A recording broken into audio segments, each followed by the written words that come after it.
माघ माह के शुक्ल पक्ष की एकादशी को जया एकादशी कहते हैं। यह बहुत पुण्यदायी एकादशी है। इस एकादशी का व्रत करने से नीच योनि जैसे भूत प्रेत पिशाच की योनि से मुक्ति मिलती है। जया एकादशी के दिन भगवान विष्णु की जाती है। जया एकादशी को दक्षिण भारत में कुछ समुदायों में, विशेष रूप से कर्नाटक, आंध्र प्रदेश में भूमि एकादशी या भीष्म एकादशी के रूप में भी जाना जाता है। जया एकादशी के बारे में पद्म पुराण और भविष्योत्तर पुराण में लिखा है कि जया एकादशी के महत्व के बारे में भगवान श्री कृष्ण ने युधिष्ठिर को बताया था कि यह व्रत करने से ब्रह्म हत्या जैसे पाप भी मुक्ति दिला सकता है। तो आइए जानते हैं साल 2024 में माघ महीने की शुक्ल पक्ष की जया एकादशी कब है। एकादशी तिथि का प्रारंभ और अंत, व्रत का पारण। मगर उससे पहले वीडियो को लाइक कर दें और अगर मेरे चैनल पर नए आए हैं तो चैनल को सब्सक्राइब कर दें। तो चलिए वीडियो शुरू करते हैं। साल 2024 में जया एकादशी 20 फरवरी 2024 दिन मंगलवार को है। एकादशी तिथि का प्रारंभ होगा 19 फरवरी 2024 को सुबह 8:49 पर और एकादशी तिथि की समाप्ति होगी 20 फरवरी 2024 को सुबह 9:55 पर।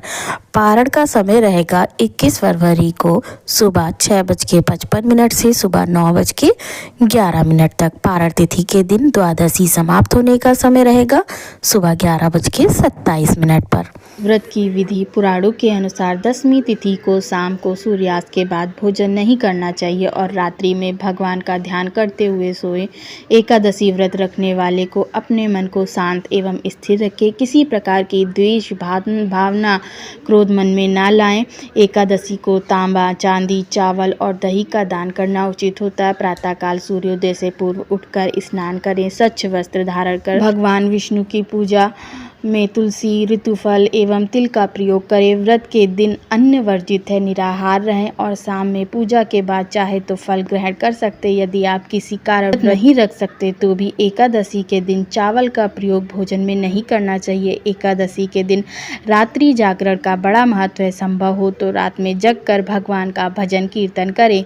एकादशी के दिन विष्णु सहस्त्र नाम का पाठ करने से भगवान विष्णु की विशेष कृपा प्राप्त होती है। अगले दिन द्वादशी तिथि को ब्राह्मण को भोजन कराने के बाद स्वयं भोजन करें। जया एकादशी व्रत को रखने से सभी पाप नष्ट हो जाते हैं और पुण्य फल की प्राप्ति होती है। मान्यता के अनुसार इस व्रत को रखने से दुष्ट आत्माओं के भय से भी मुक्ति मिलती है और आर्थिक संकट खत्म होने के साथ साथ सुख समृद्धि भी आती है। आइए सुनते हैं जया एकादशी व्रत की पौराणिक कथा के बारे में।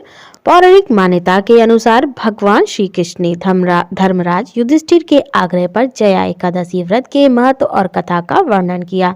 इस कथा के अनुसार इंद्र की सभा में उत्सव चल रहा था। देवगण, संत, दिव्य पुरुष सभी उत्सव में उपस्थित थे। उस समय गंधर्व गीत गा रहे थे और गंधर्व कन्याएं नृत्य कर रही थी। इन्हीं गंधर्वों में एक माल्यवान नाम का गंधर्व भी था जो बहुत ही सुरीला गाता था। जितनी सुरीली उसकी आवाज उतना ही सुंदर रूप था। उधर गंधर्व कन्याओं में एक सुंदर पुष्यवती नाम की नृत्यांगना भी थी। पुष्यवती और माल्यवान एक दूसरे को देखकर सुध-बुध खो बैठते हैं और अपनी लय व ताल से भटक जाते। उनके इस कृत्य से देवराज नाराज हो जाते और उन्हें श्राप देते हैं कि स्वर्ग से वंचित होकर मृत्यु लोक में पिशाचों सा जीवन भोगोगे। श्राप के प्रभाव से वे दोनों प्रेत योनि में चले गए और दुख भोगने लगे। पिशाची जीवन बहुत ही कष्टदायक था। दोनों बहुत दुखी थे। एक समय माघ मास में शुक्ल पक्ष की एकादशी का दिन था। पूरे दिन में दोनों ने सिर्फ एक बार ही फलाहार किया। रात्रि में भगवान से प्रार्थना कर अपने के पर पश्चाताप किया। इसके बाद सुबह तक दोनों की मृत्यु हो गई। अनजाने में ही सही, लेकिन उन्होंने एकादशी का उपवास किया और इसके प्रभाव से उन्हें प्रेत योनि से मुक्ति मिल गई और वे पुनः स्वर्गलोक को चले गए। जय श्री कृष्ण।